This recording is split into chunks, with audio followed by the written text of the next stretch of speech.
Let's bring in the president of Minnesota State Senate, Senator Bobby Joe Champion. He represents the area of Minneapolis where the man was shot last night. As I understand it, you were on the scene. What did you see? Thank you so much for having me to talk about what's happening here in Minnesota.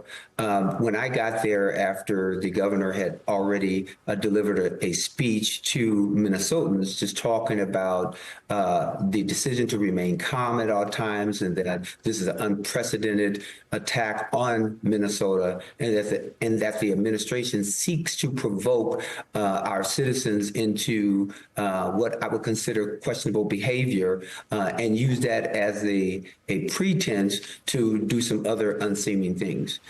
We know that here in Minnesota, we have more than 2,000 ICE agents here, and it can be closer to 3,000. And we know that we are a mid-sized city and that the president has never deployed that number of ICE agents to other cities, and we are a mid-sized city. So I saw when I approached that there were a number of people who were getting different versions of information. There was a large presence of ICE. There was some local law enforcement there just doing some minimum things, but people were trying to figure out exactly what's going on, and they were questioning the presence of ICE and what they were doing, because we've had incidences where ICE has arrested American citizens and has not presented warrants that were legal. Just a number of aggressive things that ICE have also done. And that was all prevalent and there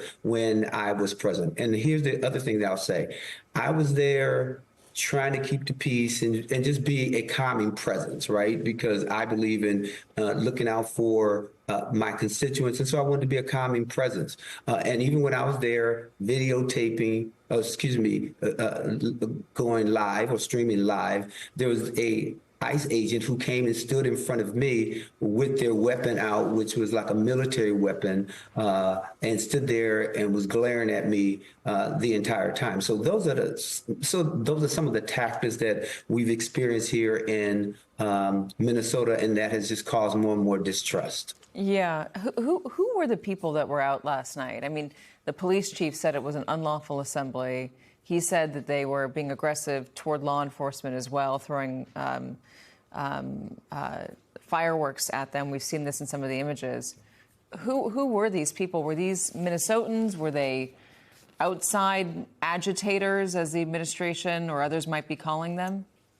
Well, let me first of all start by saying that I don't condone violence by any stretch of the imagination, right? Whether it's law enforcement being very aggressive towards Minnesotans or others may not be Minnesotans conducting themselves in an unseemly way towards law enforcement.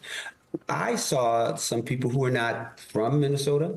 I don't recognize them to be from our community. I'm not saying that I know every individual, but there are individuals from the community that was there, that was standing in the back and was very, clear about the fact that they were not all North Minneapolis residents. But what is clear is that even my constituents have always been a little concerned about the actions of ICE, but not to the point of that leading to violence, because they understand calm is important. And one of the things I've constantly said to them is that we do not want to fall into the playbook of the Trump administration.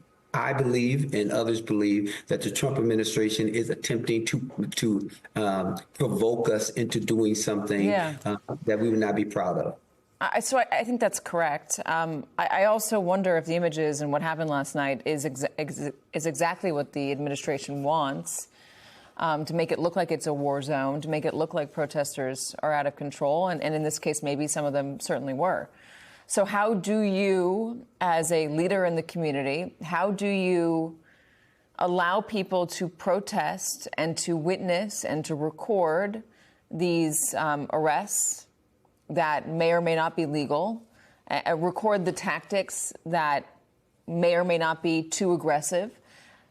And how do you keep them from not giving this administration an excuse to send in more agents, to be even more aggressive, to be even more present than they would be if people just backed off. How do you balance those two things?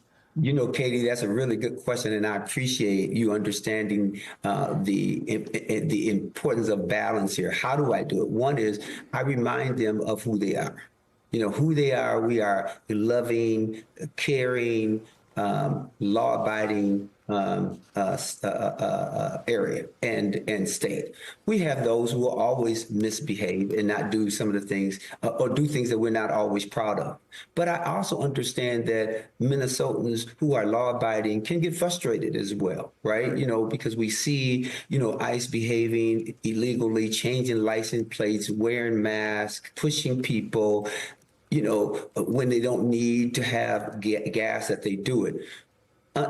Just making sure that we understand that we need to stay calm and that we do not want to fall into the playbook and the actions of the Trump administration, because they being the Trump administration, are looking for an opportunity to even disguise something as aggressive that may not be aggressive. So I'm just trying to carry that message. I'm trying to be present. I'm trying to remind them of it, and they get it, right? And they understand they have a constitutional right to protest and to be there and to film and use their phones, even though ICE agents have tried to stop people from filming, or some people who will follow ICE agents around just to see what they're doing because they have been known to arrest Americans and harass other people and racially profile.